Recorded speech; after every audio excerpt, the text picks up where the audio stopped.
الحمد لله نحمده ونستعينه ونستغفره ونؤمن به ونتوكل عليه ونعوذ بالله من شرور أنفسنا ومن سيئات أعمالنا من يهده الله فلا مضل له ومن يضلله فلا هادي له ونشهد أن لا إله إلا الله وحده لا شريك له ونشهد أن سيدنا ومولانا محمدا عبده ورسوله صلى الله تعالى عليه وعلى آله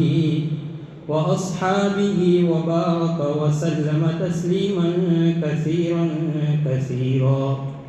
أما بعد فأعوذ بالله من الشيطان الرجيم. بسم الله الرحمن الرحيم. إن عدة الشهور عند الله 12 شهرا في كتاب الله يوم خلق السماوات والأرض منها 4 حرم ذلك الدين القيم. وقال الله تعالى محمد رسول الله والذين معه أشداء على الكفار رحماء بينهم تراهم ركعا سجدا يبتغون فضلا من الله ورضوانا سيماهم في وجوههم من أثر السجود. وقال الله تعالى ولا تقولوا لمن يقتل في سبيل الله أموات بل أحياء ولكن لا تشعرون. وعن عقبة بن عامر رضي الله عنه قال قال رسول الله صلى الله عليه وسلم لو كان بعدي نبي لكان عمر. رواه الترمذي. صدق الله العظيم. میرے واجب الاحترام میرے بزرگوں، میرے دوستوں اور گھروں میں سننے والی معزز خواتین، مائیں اور بہنیں، اسلامی سال نیا شروع ہو چکا ہے. 1447 سن ہجری 1447 جو اسلامی کیلنڈر کے اعتبار سے محرم الحرام یہ پہلا مہینہ ہے.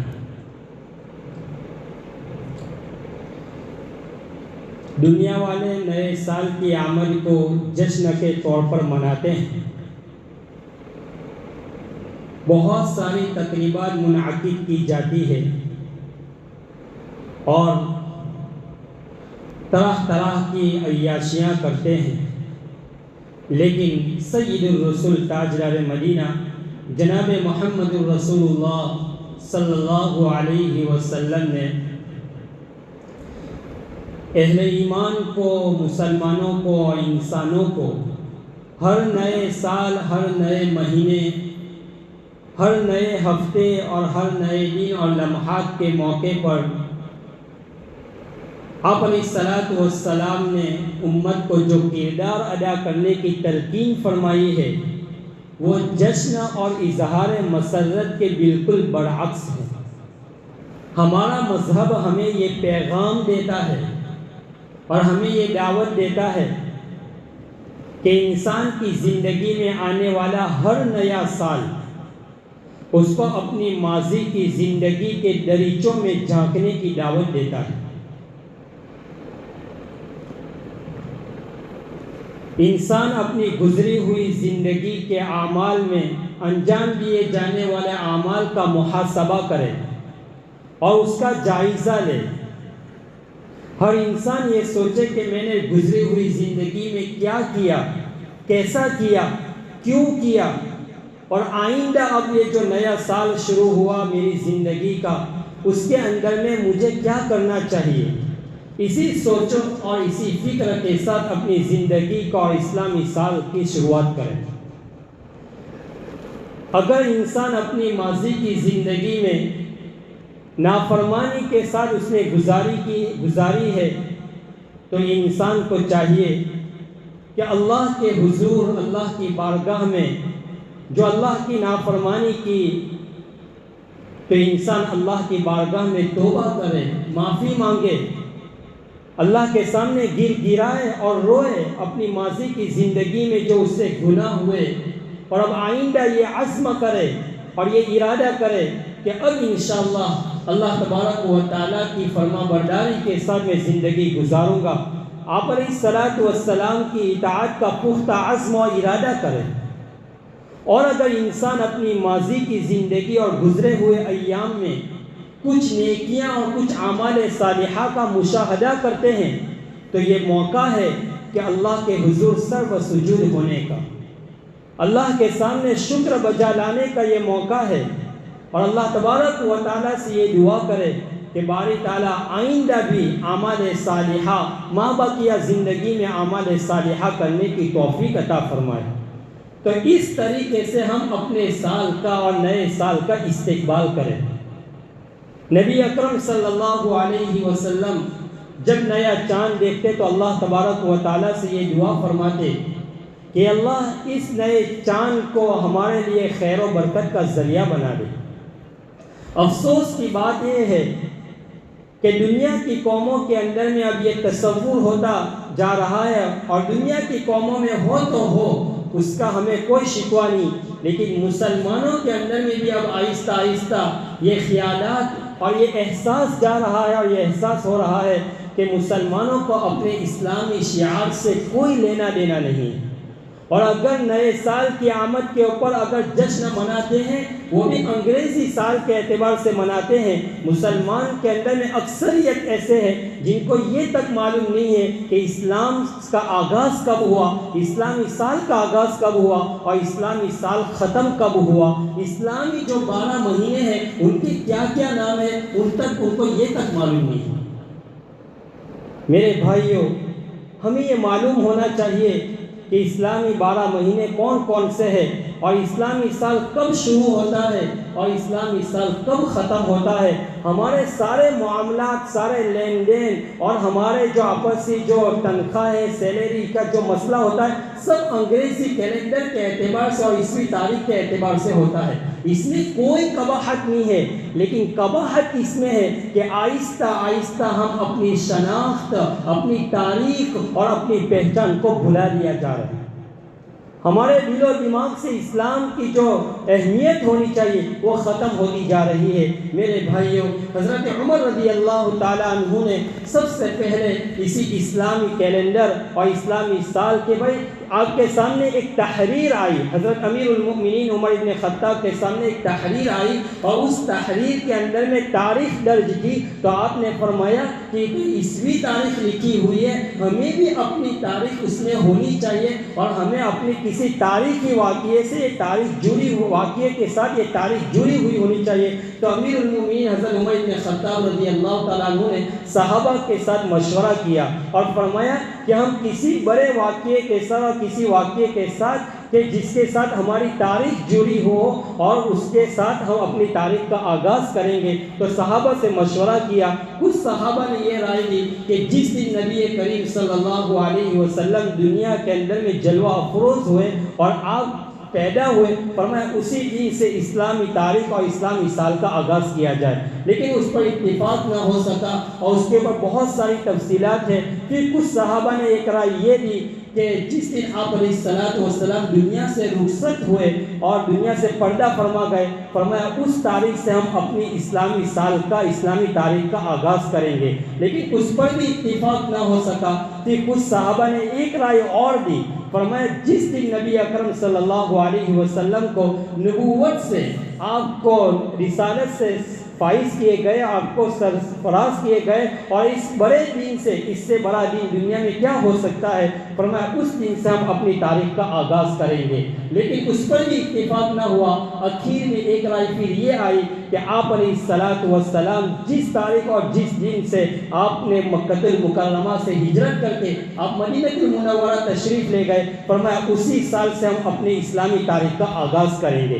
اگرچہ نبی اکرم صلی اللہ علیہ وسلم ربیع الاول میں آپ تشریف لے گئے، لیکن چونکہ محرم الحرام کے اندر میں آپ ہجرت کی نیت کر چکے تھے، آپ تیاری کر چکے تھے کہ آپ نے ہجرت تو ربیع الاول میں فرمائی، اور بہت سارے صحابہ کرام اسی محرم الحرام کے اندر میں اور بہت سارے صحابہ ہجرت کر گئے تھے، اور اللہ کے رسول صلی اللہ تبارک و تعالیٰ کی طرف سے آپ علیہ الصلوۃ والسلام کو صریح حکم نہیں ملا تھا، اجازت نہیں ملی تھی۔ جب اللہ کی طرف سے اجازت اور حکم مل گیا تو نبی اکرم صلی اللہ علیہ وسلم ربیع الاول کے مہینے میں آپ تشریف لے گئے ہجرت کر کے۔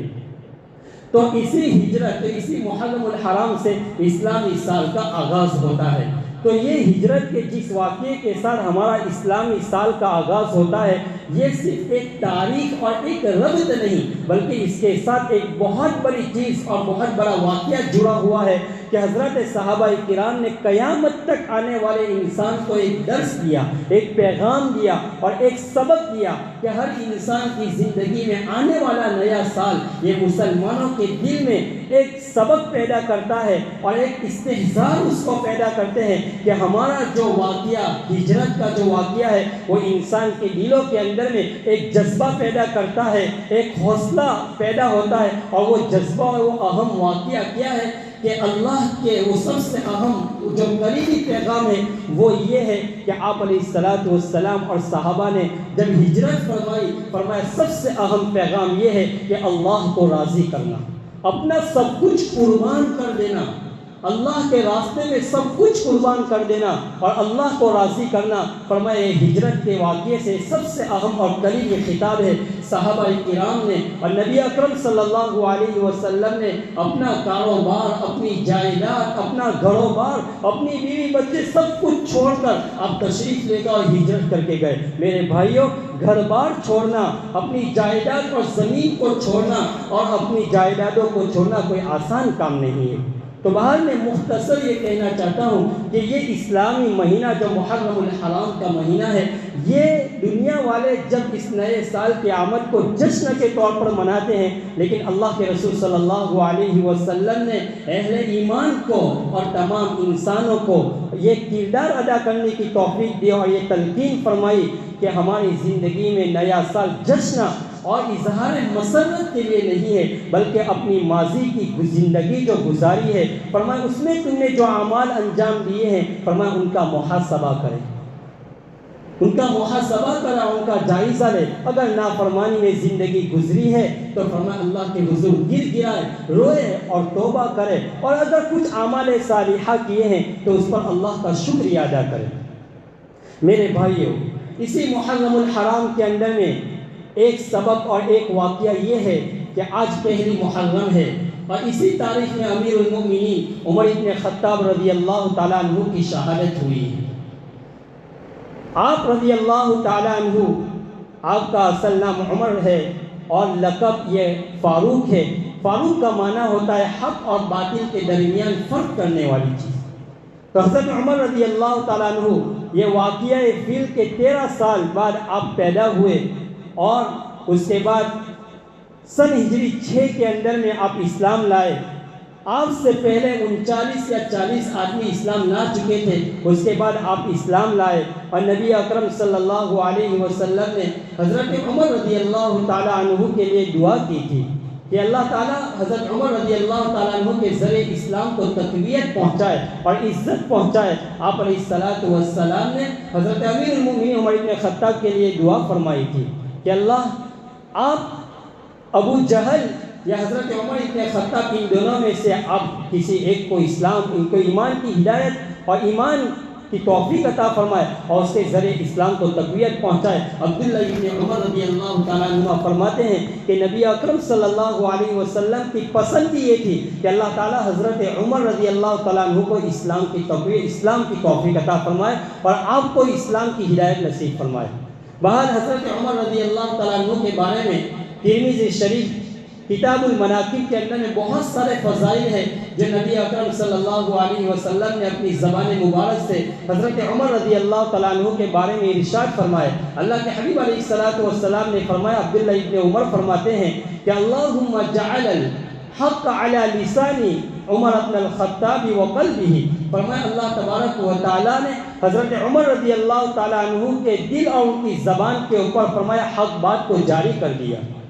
تو حضرت عمر رضی اللہ تعالیٰ عنہ کے بہت سارے فضائل اور بہت ساری چیزیں، آپ کے دور خلافت میں 10 سال آپ نے خلافت سنبھالی اور اس عرصے میں 22 لاکھ مربع میل کے اوپر وہاں تک آپ نے اسلام کو پھیلایا، خوب آپ نے دعوت کا کام دیا، اور آپ نے کیسا عدل و انصاف کیا، آپ کی دور خلافت میں کیسے کیسے واقعات پیش آئے۔ جب حضرت عمر رضی اللہ تعالیٰ عنہ نے اسلام قبول کیا اور اسلام لانے کے بعد جب آپ صحابہ کے ساتھ مل جل کر رہنے لگے، اس وقت سارے صحابہ آپ سے ڈرنے لگے آپ کا رعب اور آپ کا دبدبا دیکھ کر، لیکن جس وقت امیر المومنین کے عہدے پر آپ فائز ہوئے تو بہت سارے صحابہ گھروں میں گھس گئے اور زیادہ نکلتے نہیں تھے۔ تو حضرت عمر رضی اللہ تعالیٰ عنہ نے فرمایا، کیا بات ہے کہ میں دیکھ رہا ہوں کہ تم لوگ گھروں میں زیادہ رہتے ہیں؟ یہ حضرت عمر رضی اللہ تعالیٰ عنہ نے فرمایا، اس کے بعد فرمایا میں اس وقت اتنا سخت اس لیے تھا کہ اللہ کے رسول اور حضرت ابو بکر صدیق رضی اللہ تعالیٰ عنہ کی نرمی تھی تو مجھے سخت ہونا پڑا، اور اب چونکہ وہ دونوں کے ساتھ رہ کر میں نرم ہو چکا ہوں، اور اب چونکہ میں تمہارے سامنے ایک وزیر اور ایک غلام بن کر میں تمہاری خدمت کر رہا ہوں، لہذا اب تم میرے ساتھ میرے اندر کوئی غلطی دیکھو، کوئی برائی دیکھو تو تم مجھے ڈوٹو، تم مجھے روک دو۔ بعد میں لکھا ہے، خلفائے راشدین کتاب ہے، اس میں لکھا ہے کہ حضرت عمر رضی اللہ تعالیٰ عنہ نے جب صحابہ کو یہ اجازت دے دی کہ میرے اندر کوئی غلطی دیکھے تو آپ مجھے روک دو، فرمایا چھوٹا بچہ بھی حضرت عمر رضی اللہ تعالیٰ عنہ کو روک دیتا تھا، اور بڑا سا بڑا آدمی بھی آپ کو ٹوک دیتا تھا، حالانکہ حضرت عمر رضی اللہ تعالیٰ عنہ حق پر ہوتے تھے، لیکن یہ آپ کی تواضع تھی کہ آپ مسکرا دیتے تھے اور اس کو قبول فرما لیتے تھے۔ بہر حضرت عمر رضی اللہ تعالیٰ عنہ کے بارے میں بخاری شریف اور مسلم شریف کے اندر ایک روایت ہے کہ اللہ کے رسول صلی اللہ علیہ وسلم فرماتے ہیں، میں نے خواب دیکھا اور اس خواب کے اندر میں نے دیکھا کہ قمیص پہنے ہوئے ہیں بہت سارے لوگ، فرمایا کسی کی قمیص سینے تک ہے، کسی کی اس سے بھی کم ہے، لیکن میں نے حضرت عمر رضی اللہ تعالیٰ عنہ کو خواب میں دیکھا کہ آپ کی قمیص بڑی لمبی ہے، یہاں تک کہ آپ گھسیٹتے ہوئے جا رہے ہیں۔ صحابہ نے اللہ کے رسول سے پوچھا، اے اللہ کے رسول صلی اللہ علیہ وسلم اس کی کیا تعبیر ہے؟ فرمایا یہ دین کے اعتبار سے ہے کہ اللہ تبارک و تعالی حضرت عمر رضی اللہ تعالیٰ عنہ کو خوب دین کی سمجھ اور فراست عطا فرمائیں گے، خوب دین کی سمجھ عطا، اور واقعی اللہ تبارک و تعالیٰ نے آپ رضی اللہ تعالیٰ عنہ کو جو فراست دی تھی، جو عقل اور جو سمجھ عطا کی تھی، وہ بہت زیادہ دنیا جانتی ہے، اور آپ کے بارے میں علامہ شبلی رحمۃ اللہ علیہ نے کتاب لکھی الفاروق، اور اس کو پڑھنی چاہیے، زبردست کتاب ہے۔ تو حضرت عمر رضی اللہ تعالیٰ عنہ کے بارے میں بہت ہی زیادہ فضائل ہے۔ ایک مرتبہ حضرت ابو موسیٰ اشعری رضی اللہ تعالیٰ عنہ فرماتے ہیں، میں نبی اکرم صلی اللہ علیہ وسلم کے ساتھ ایک باغ میں داخل ہوا، اور اللہ کے رسول صلی اللہ علیہ وسلم اس باغ میں جو کنواں تھا اس کنویں پر تشریف لے گئے اور فرمایا آپ نے وضو کیا اور اپنا پاؤں اس کنویں میں لٹکا کر بیٹھ گئے۔ فرمایا اگر کوئی باغ کے اندر میں آئے تو فرمایا پہلے مجھے اطلاع کرنا،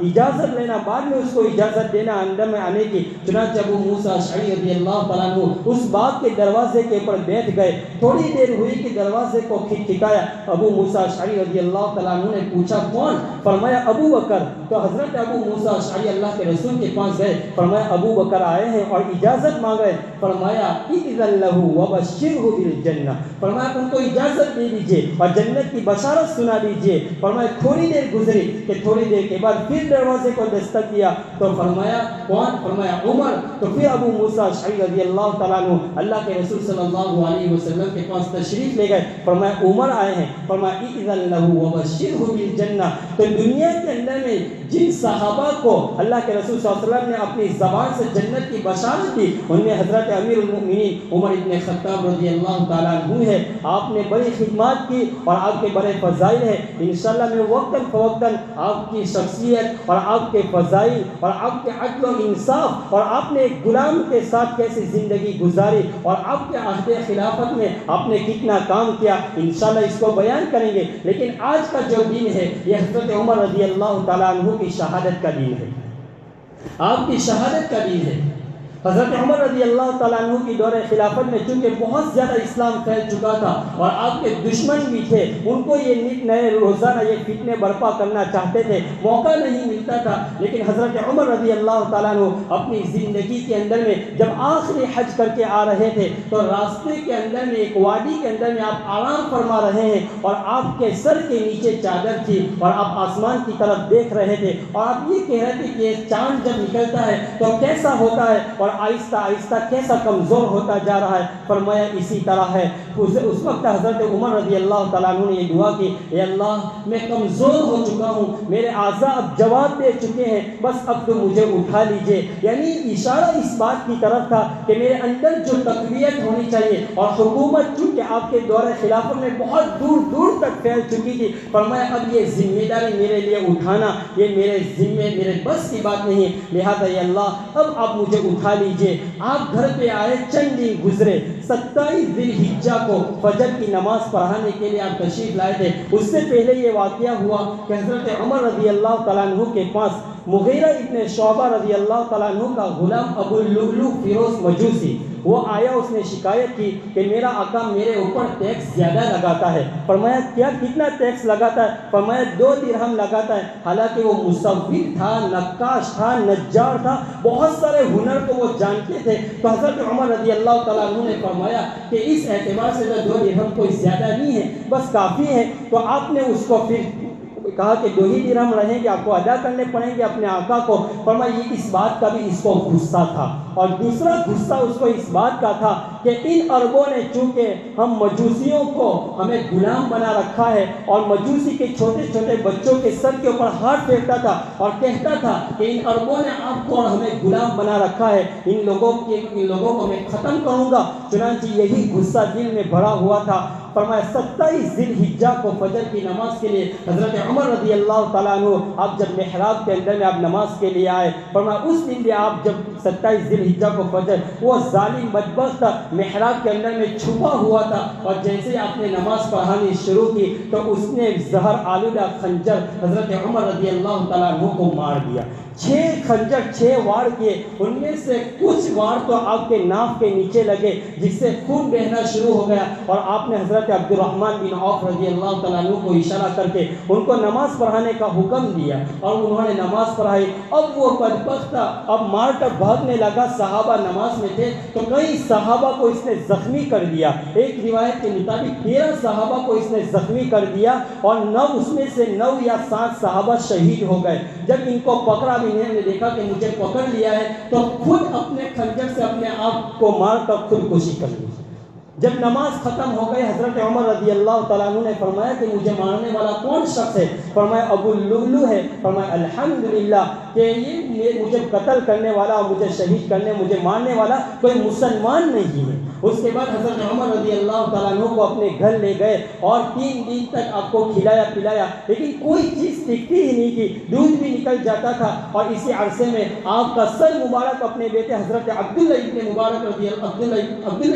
رضی اللہ تعالیٰ عنہ کی گود میں تھا۔ تو آپ نے فرمایا بیٹا میرے سر کو زمین پر رکھ دے۔ فرمایا جب زمین کے اوپر آپ کے سر کو رکھا گیا، آپ اپنے رخسار کو زمین سے مل رہے ہیں۔ فرمایا اللہ اس عمر کے بڑھاپے پر رحم فرما دیجئے، عمر کے بڑھاپے پر رحم فرما دیجئے، اگر آپ معاف نہیں کریں گے، آپ رحم نہیں کریں گے تو عمر خسارہ اٹھانے والا ہو جائے گا۔ یہی حضرت عمر رضی اللہ تعالیٰ عنہ کے بارے میں لکھا ہے کہ امام نووی رحمۃ اللہ علیہ حضرت عمر فرماتے ہیں اگر اللہ تعالیٰ کل قیامت کے دن یہ اعلان کر دے کہ سارے لوگ جہنمی ہیں ایک جنتی ہے، فرمایا مجھے یہ امید ہوگی کہ فرمایا کہ وہ میں ہی جنت میں جانے والا، اور خوف اتنا تھا کہ اگر اللہ یہ اعلان کر دے کہ سب جنتی ہے ایک دوزخی ہے، فرمایا مجھے یہی خوف کہ وہ جہنم میں جانے والا عمر ہی ہوگا۔ اس قدر آپ کے اندر میں اللہ کا خوف تھا۔ تو حضرت عمر رضی اللہ تعالیٰ عنہ نے عبداللہ ابن عمر اپنے بیٹے سے فرمایا بیٹے جاؤ ماں عائشہ سے کہو کہ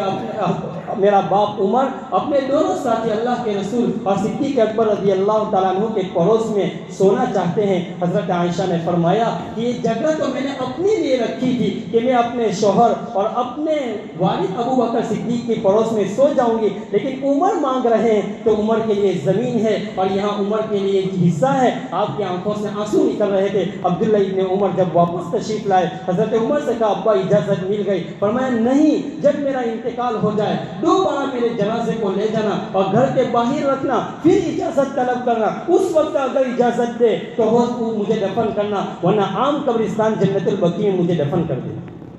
یہ تھی. تو 27 ذی الحجہ کو آپ کو خنجر مارا، اور یکم محرم، اور آج جو پہلی تاریخ ہے محرم الحرام کی، اور اسی دن آپ کی شہادت ہوئی اور آپ دنیا سے رخصت ہو گئے. یہ حضرت عمر رضی اللہ تعالیٰ عنہ کی زندگی میں انشاءاللہ آپ کے فضائل، آپ کے مناقب اور آپ کے عدل و انصاف کے واقعے انشاءاللہ آئندہ جمعہ کو بیان کیے جائیں گے. تو میرے بھائیوں، یہ اسلامی سال شروع ہو چکا ہے، اپنی زندگی کا ایک آغاز کر رہے ہیں ہم اپنی ماضی کے اندر میں ہم نے جو نافرمانیاں کی، جو سنتوں کا مذاق ہو رہا ہے، جو سنتوں کے خلاف ورزی کی، ہم اس سے توبہ کریں، اللہ کے سامنے گر گرائے اور روئے اور توبہ کرے کہ پیارے اللہ یہ اسلامی سال شروع ہوا ہے، ہم ماضی میں مجھ سے جو خطائیں ہوئی ہے اللہ میں اس سے معافی مانگتا ہوں اور اپنے توبہ کرتا ہوں، اللہ مجھے معاف کر دے، اور میں نئے طریقے سے اور نئے شروعات سے میں اپنی زندگی کا آغاز کر رہا ہوں. اور یہ عزم و ارادہ کرے کہ انشاءاللہ بقیہ زندگی اللہ تبارک و تعالی